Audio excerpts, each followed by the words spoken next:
Hello， 大家好，我是你们的财经小帮手60秒懂财经。各位朋友，先问大家一个灵魂拷问：刚刚过去的2025年，你的股票资产变多了吗？我相信大部分人都是点头的，但是下一个问题可能会让你有点想哭：你的绩效有赢过大盘吗？我们回顾一下2025年台股加权报酬指数含息可是大涨了 29.47% 哦。这代表什么？代表如果你去年只是闭着眼睛买大盘，你的资产就应该增加快30%。但是我知道很多人心里其实有很强的相对剥夺感，因为如果你去年重压的是高股息 ETF， 像是大家最爱的00878、0056，甚至是00919，虽然都有赚钱，但不好意思，你们通通跑输了大盘。这到底是为什么？是高股息不行了吗？还是市值型 ETF 重返荣耀了？还有大家一直在吵的内扣费用到底是不是假议题？首先我们来聊聊这只沉睡已久的狮子元大台湾50 0050。过去几年很多精明的投资人都会说，哎呀，买0050不如买006208富邦台50啦，因为006208内扣费用比较低啊。这话以前是对的，但2025年战局改变了，你们知道吗？0050终于在睽违8年之后重新夺回了劫费冠军的宝座。关键就在于它的规模实在太大了，到了2025年底，0050的规模已经突破1兆元大关。这是什么概念？就是全台湾 ETF 的巨无霸。因为规模大，元大投信启动了极具费率调整，简单说就是量大打折。根据统计，2025全年度0050的实际总费用率降到了 0.22%， 险胜006208的 0.23%。 虽然只差 0.01%， 但这是一个重要的讯号，0050不再是那只比较贵的大象了。而且0050在2025年还做了一个很聪明的举动，拆股。他把一张股票拆成4张，股价瞬间变得亲民很多，这让他的股东人数在1年内暴增了126万人。所以如果你是市值型 ETF 的拥护者，现在0050和006208在费用上的差距已经几乎可以忽略不计，甚至0050还略胜一筹。这场兄弟之争真的越来越精彩。听到这里，可能有些观众会觉得，哎呦 0.2% 跟 0.5% 差那一点点，有差吗？我主动选股赚个 10% 就回来啦。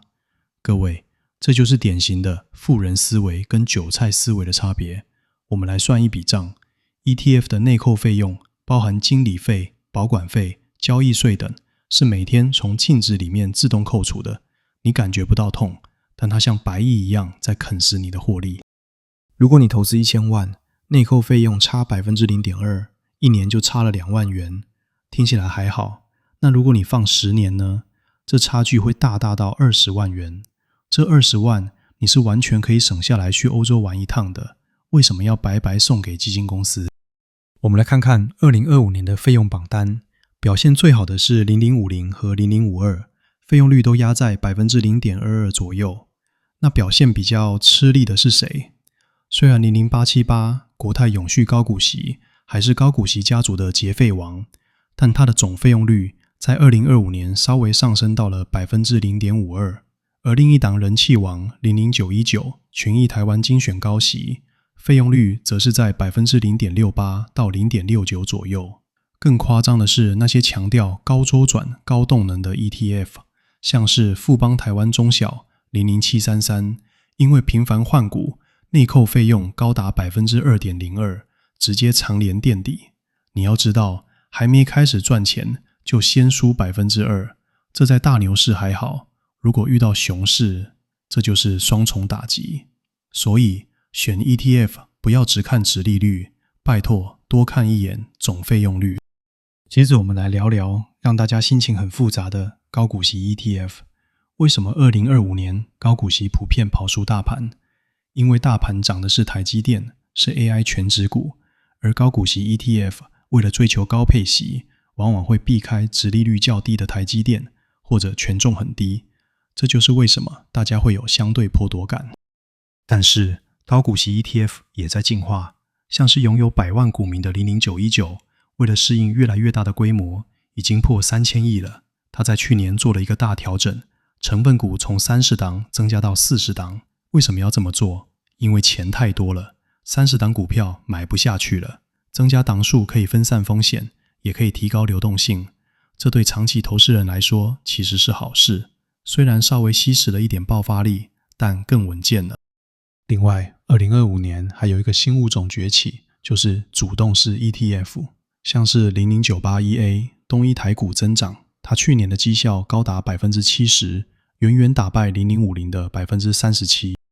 这时候就有两派说法了，一派说，你看主动式 ETF 经理费收 1%2% 又怎样，人家多赚你 30%， 这笔钱够让你缴20年的内扣费用了。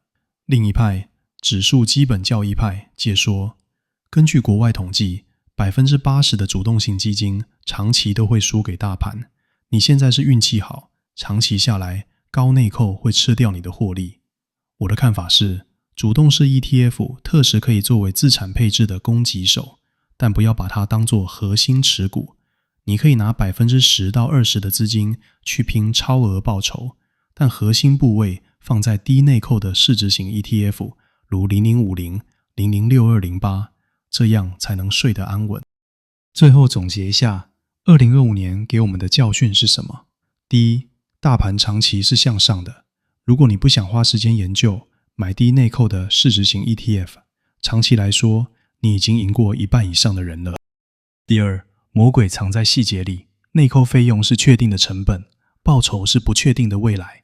对于长期持有者， 0.2% 的差距，10年后就是巨大的红锅。第三，清楚自己的定位。如果你需要现金流缴房贷、过生活，那买高股息 ETF 没问题，但你就不要去羡慕隔壁买0050赚价差的人，鱼与熊掌很难兼得。投资是一场马拉松，不是100米冲刺，不要因为一年跑输大盘就随便换车，那是大忌。好啦，今天的影片就到这里。你的2025年投资成绩单如何？你是市值派还是高息派？欢迎在下方留言告诉我，互相取暖一下。如果觉得这集影片对你有帮助，记得按赞、订阅、开启小铃铛。我是60秒懂财经，我们下次影片见，拜拜。